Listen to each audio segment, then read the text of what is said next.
कुणाल कामरा अपने एक शो के बाद लगातार चर्चा में हैं। यूँ तो अपनी कॉमेडी, अपने सटायर को लेकर वो हमेशा चर्चा में रहते हैं।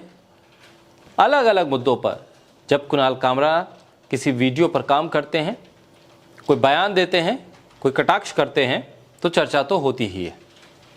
अभी ताज़ी चर्चा शिवसेना उद्धव गुट से अलग होकर नई पार्टी के तौर पर शिवसेना के अध्यक्ष बनने वाले एकनाथ शिंदे, जो महाराष्ट्र के पूर्व मुख्यमंत्री हैं और मौजूदा वक्त में डिप्टी सीएम है महाराष्ट्र के, कहा जा रहा है कि उन पर कटाक्ष किया गया। हालांकि कुणाल कामरा के पूरे उस शो में कहीं पर भी किसी का नाम नहीं लिया गया, लेकिन फिर भी न जाने क्यों लोग इसे एकनाथ शिंदे से कनेक्ट कर रहे थे। बहरहाल एकनाथ शिंदे को भी कुछ माहौल चाहिए था, खबरों में बने रहना उनका मकसद भी था और ज़रूरत भी थी। वो आ गए मोर्चे पर और कैमरे उनको कवर करने लगे। ऐसे में ये भी बातें होने लगी कि कुणाल कामरा माफ़ी मांग लेंगे, अब तो वो भाग गए हैं, दिखाई नहीं दे रहे, कुणाल कामरा डर गए हैं, धमकियों से डर गए, अब वो माफ़ी मांगेंगे, यूट्यूब पर कार्रवाई हो जाएगी, उनका वीडियो हटा दिया जाएगा। स्टूडियो जहां उन्होंने शो किया था वहां तोड़फोड़ की और ऐसा लगा कि बस अब मामला ख़त्म है। लेकिन कुणाल कामरा ने न माफ़ी मांगी न डरे। कल ही उनका एक ऑडियो फ़ोन पर किसी शिवसेना के कार्यकर्ता से बातचीत के दौरान का आ गया सामने सोशल मीडिया, जिसमें वो सीधे तौर पर कॉमेडी करते नज़र आ रहे थे, कटाक्ष करते नज़र आ रहे थे। उन्हें किसी स्टूडियो की ज़रूरत नहीं थी, किसी कैमरे की ज़रूरत नहीं थी, वो फ़ोन कॉल पर ही स्टैंड अप कॉमेडी करते हुए दिख रहे थे। शिवसेना के कार्यकर्ता बहुत धमकी भरे अंदाज में बोल रहे थे, लेकिन कुणाल कामरा अपने उसी अंदाज में थे जिस अंदाज के लिए वो जाने जाते हैं। लगा यह था कि कुणाल कामरा के खिलाफ माहौल बन जाए, क्योंकि केंद्र की और राज्य की डबल इंजन की सरकार कुणाल कामरा के खिलाफ है। ऐसे में माहौल कुणाल कामरा के खिलाफ बनेगा, स्टूडियो में भी तोड़फोड़ है, अब ना जाने क्या होगा। लेकिन कुणाल कामरा के साथ लोग कौन हैं, इसे जानने के लिए आपको उनके उस शो के वीडियो पर यूट्यूब चैनल पर जाकर देखना होगा। तब आपको पता चलेगा कि किस तरह से उनके इस वीडियो पर उनके समर्थन में लोग कमेंट्स कर रहे हैं, लोग अपना प्यार, अपना समर्थन जता रहे हैं। लोग कह रहे हैं कि ये कॉमेडियन सिर्फ कॉमेडियन नहीं है, एक बहादुर कॉमेडियन है, लोकतंत्र को खत्म कर रहे लोगों से सीधी टक्कर ले रहा है। एक कॉमेडियन से सरकारें घबरा गई हैं और ऑफिस तोड़ रही हैं। इससे पता चलता है कि कितने डरपोक लोग हैं। कुणाल कामरा के इस वीडियो में जो कमेंट आ रहे हैं, उसमें लोग न सिर्फ समर्थन, न सिर्फ हौसला अफजाई कर रहे हैं, बल्कि आर्थिक मदद भी खूब दी जा रही है। आप देखेंगे कि लोग कुणाल कामरा को आर्थिक मदद भी दे रहे हैं और बाकायदा तौर पे आप उस कमेंट बॉक्स में जाएंगे तो वो राशि भी आपको नज़र आएगी, उनके कमेंट भी नज़र आएंगे। लोग बढ़ चढ़ कर समर्थन कर रहे हैं, आर्थिक मदद भी खूब हो रही है। शायद लोग समझ रहे हैं कि कुणाल कामरा जो बोल रहे हैं या बोल पा रहे हैं या जो बोल चुके हैं, वही ज़बान, वही भाषा लोग बोलना चाहते हैं लेकिन बोल नहीं पाते।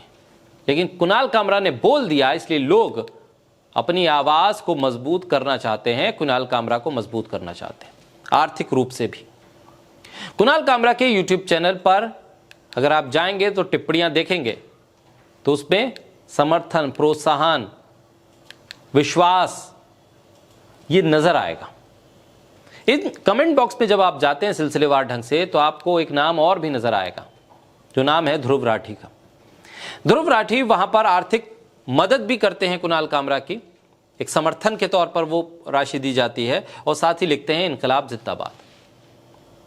ध्रुव राठी का यह समर्थन ये बताता है कि किस स्तर पर जाकर कुणाल कामरा के समर्थन में लोग पहुंच रहे हैं, उनको समर्थन दे रहे हैं। क्योंकि जो एक स्टूडियो बनाया गया था, जिस स्टूडियो में अलग अलग कलाकार उसे बुक कराते थे, वहां अपने शोज करते थे, उसको पूरी तरह से तबाह कर दिया गया और बीएमसी के अधिकारी पहुंचे, वहां पर हथौड़ा भी चला दिया, यानी कि तहस नहस कर दिया। करोड़ों रुपए जिस स्टूडियो पर लगाए गए थे उसको बर्बाद कर दिया।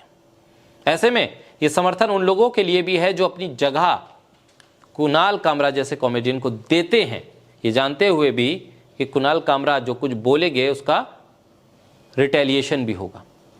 इस देश में अभी भी ऐसे लोग बचे हैं जो आज़ादी की परवाह करते हैं और फांसीवाद का विरोध करने वालों से प्यार करते हैं। इस फहरिस्त में ध्रुव राठी का नाम भी है। इनकलाब जिंदाबाद का नारा लिखते हुए आर्थिक मदद भी की कुणाल कामरा की। कुणाल कामरा ने सोमवार देर रात अपना बयान भी जारी किया था और साफ कहा था कि मैं माफ़ी नहीं मांगूंगा, मुझे इस भीड़ से डर नहीं लगता और मैं अपने बिस्तर के नीचे छिपकर इस घटना के शांत होने का इंतजार नहीं करूंगा। कुणाल कामरा ने आगे कहा कि उनका बयान बिल्कुल वैसा ही था जैसा अजीत पवार प्रथम उप मुख्यमंत्री और एकनाथ शिंदे द्वितीय उप मुख्यमंत्री के बारे में जब अजीत पवार ने कहा था।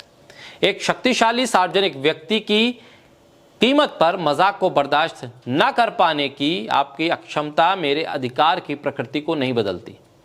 जहां तक कुणाल कामरा ने कहा कि जहां तक मुझे पता है, हमारे नेताओं और हमारी राजनीतिक व्यवस्था के सर्कस का मजाक उड़ाना कानून के विरुद्ध नहीं है। हालांकि मैं अपने खिलाफ की गई किसी भी वैधानिक कार्रवाई के लिए पुलिस और अदालतों के साथ सहयोग करने के लिए तैयार हूं, लेकिन क्या कानून उन लोगों के खिलाफ निष्पक्ष और समान रूप से लागू किया जाएगा जिन्होंने ये निर्णय लिया कि किसी मजाक से आहत होने पर तोड़फोड़ करना एक उचित प्रक्रिया है? कुणाल कामरा के इस ट्वीट पर ध्रुव राठी ने भी अपना समर्थन जताते हुए कहा कि यही है असली 56 इंच का साहस। ध्रुव राठी ने यह भी समर्थन यहां पर जताया। ऐसे में कुणाल कामरा को हर तरफ से समर्थन मिल रहा है और कुणाल कामरा अपने दिए गए बयान, शो में प्रस्तुत किए गई अपनी स्क्रिप्ट पर डटे हुए हैं और माफी मांगने से इनकार कर चुके हैं।